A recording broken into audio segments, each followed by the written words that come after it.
These are LEGO's craziest mistakes. And first up, it's everybody's favorite superhero letting their fans down. See, back in 2015, LEGO released Marvel and DC sets that had everyone jumping off their seat. Minifigures that could literally fly. Yes, you heard that right, fly. But here's the zinger, their legs weren't super because they literally started breaking after a few jumps, which caused mayhem over at the LEGO's board meeting. But at least it didn't set them back millions of dollars like this next one, because one smartass over at LEGO thought it would be a good idea to create a Technic kit that would connect to a battery-operated LED light pack. Which, let's be honest, sounds super cool and something that any of us would dream of having. But there was one huge problem. The parts that were being used cost more to produce than the entire set was sold. I don't know about you guys, but that seems like a very stupid business plan. Another very stupid idea is to release a new LEGO set that looks nothing like LEGO. See, back in 2002, the company thought it would be a super smart idea to release a set that would be based off of the famous kid show Galador, which, let's be clear, is a smart idea. However, there was one huge issue with it. It was action figures. Now, we all make mistakes, but this was such a huge disappointment that it almost bankrupted our beloved LEGO. Man, imagine a world without LEGO.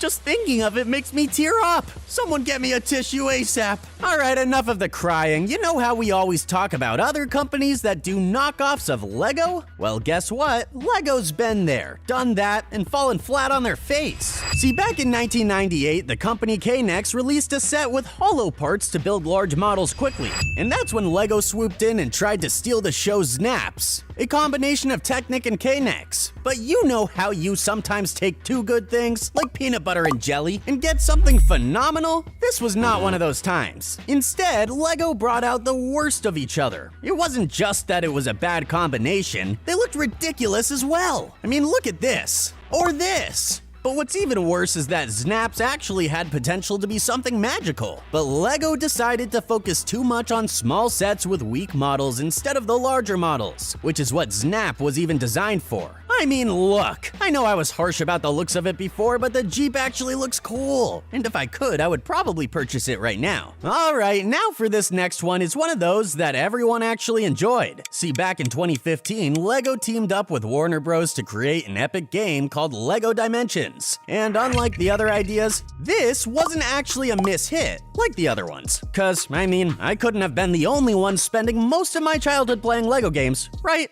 Please, God, don't tell me it was just me. Anyways, the game had its quirks, like the fact that the game was aimed for 7-year-olds, but was too hard for them to complete. But that wasn't the only reason it failed. The market was competitive. LEGO literally had to compete with Disney Infinity, Skylander, and many more. This meant that every single pack was sold with a tiny profit margin, and when packs didn't sell, the board was losing their shit. I mean, let's be honest, the whole toys to life genre of gaming took a swan dive, and LEGO Dimensions was literally last to the party, which meant it had the weakest funeral. But in LEGO's defense, the only competition still alive to this day is Nintendo Amiibo. Alright, imagine this, LEGO Star Wars lightsabers that actually light up. Yes, you heard that right, lightsabers that could glow. It's every Star Wars fan's dream, or so we thought. See, the whole idea in itself was great, but the outcome was a shit show. Cause what the heck would you do if the battery ran out? Now, some managed to disassemble their parts and change the batteries, and others completely failed and destroyed their minifigures. So it might not come as a super surprise, but LEGO killed the whole production after 1 year in 2006. So there's this polybag set, LEGO Minecraft The Turtle Beach 30432. And this keen observer noticed something nifty. The cover art has this flower. But guess what? The instructions show it in a totally different spot. Now, isn't that a head scratcher? LEGO met Angry Birds in 2016, riding the Angry Birds movie wave, and created a very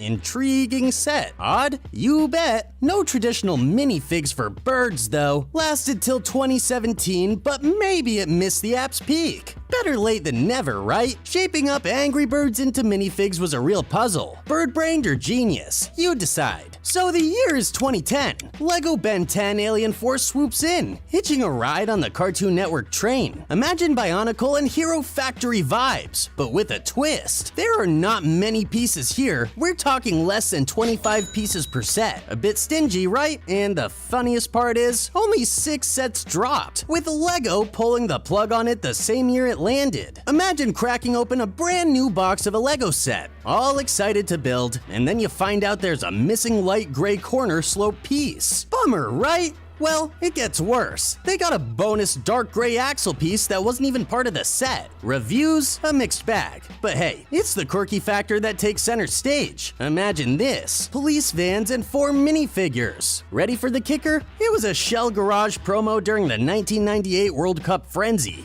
Wait, what? World Cup stadium sets, right? Stages, commentary box, light poles, the whole soccer shebang. And in walks the plot twist: riot police. Because clearly, nothing says soccer celebration like Lego law enforcement crashing the party. Now we're gonna dive into this one, but you'll really need to hold your breath because it's stinky. We're talking about Lego Aqua Raiders, 2007 splash that fizzled fast. 1 year, just 1 year on this underwater thrill ride. 7 sets dared to brave the depths. Picture this: treasure hunters fighting the ocean's mob, sharks, lobsters, all in for the Lego Battle of the Sea. But here's the rub: a weak storyline capsized the ship. The underwater wonderland barely got its moment in the Lego sun. 2020, Lego and Trolls World Tour teamed up. Music, madness, and minifigs. Universal Pictures DreamWorks Animation set the stage. But guess what crashed the party? Yep, the COVID chaos. The flick rocked both theaters and screens. But moolah, not so much. $100 million splurged, but only a $50 million box office jammed in.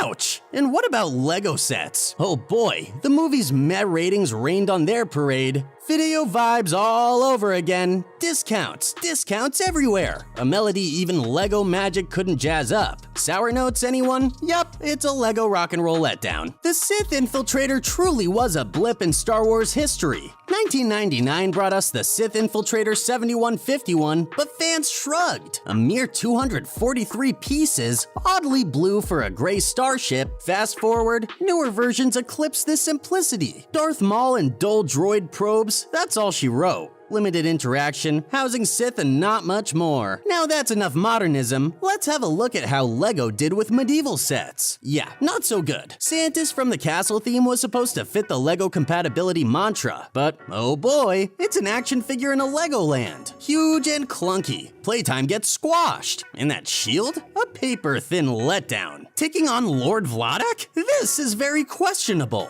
Someone lucked out with a free Tron Legacy Lego set due to a shipping blunder.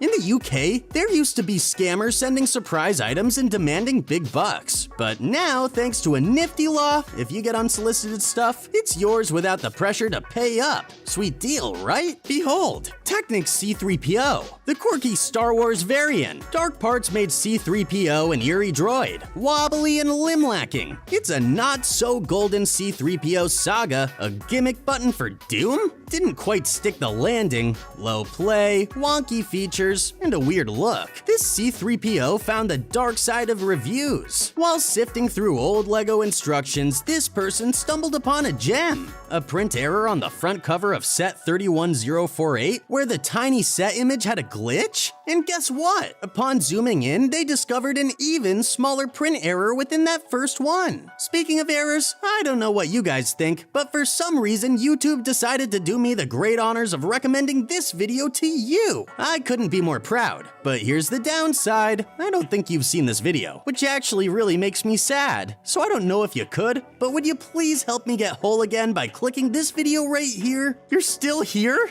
Alright, I guess I know where we stand.